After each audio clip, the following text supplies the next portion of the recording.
विरोधी पक्ष नेता किती मोठं पद आहे, इक्विलंट टू सीएम. अजून काय पाहिजे? त्यांना द्यायला पाहिजे का मग लोकसभेत जागा ही? नाही, विधान परिषदचे ते नेते आहेत, विरोधी पक्ष नेते आहेत. किती मोठी पोस्ट आहे, इक्विलंट टू सीएम. मग इतकं असताना त्यांना आता हे कशा करता पाहिजे माहीत नाही मला. म्हणजे तुमचा सल्ला आहे त्यांना की त्यांनी लोकसभेसाठी उभं राहू नये? हे मी नाही सल्ला त्याच्या नशिबात. हे तुम्हाला सांगतो, मला शिवसेना प्रमुख माननीय बाळासाहेब ठाकरे यांनी काय सांगितलं होतं, अरे तुझ्या नशिबात असेल तर मला द्यावं लागेल, तुझ्या नशिबात नसेल तर नाही. माझ्या नशिबात मागच्या वेळेसची लोकसभा पण होती, पण ती कशा डावपेच जाणवी त्यावेळेस मला दूर करण्यात आलं हे मला माहीत आहे. मी आता ते उहापोह काढत नाही. आणि आतासुद्धा माझ्या नशिबात आहे.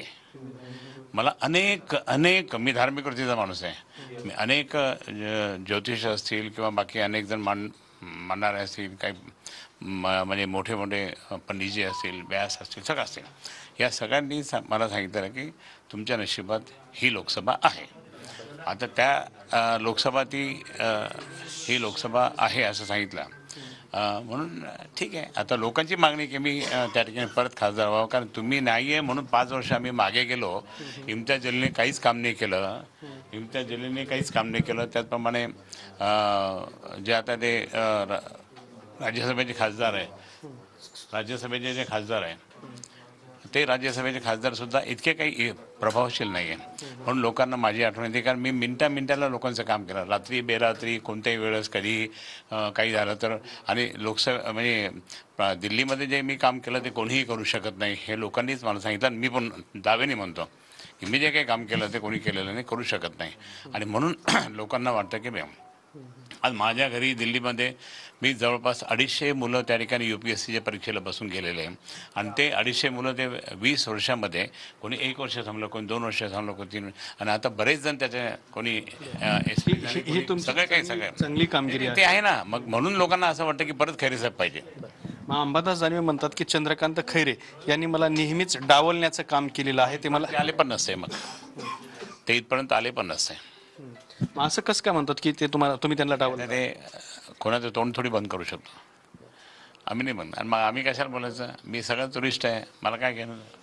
हे सगळे शिष्य, अंबादास माझा शिष्य आहे. इथं तुमच्यासमोर तुम्ही बाईट घेतलेली ते अंबादास दानवे हा माझा शिष्य आहे. आणि तो काल मातोश्रीमध्ये तो मला म्हणला, मी तुमचा शिष्य आहे की नाही? म्हणलं हो आहे ना.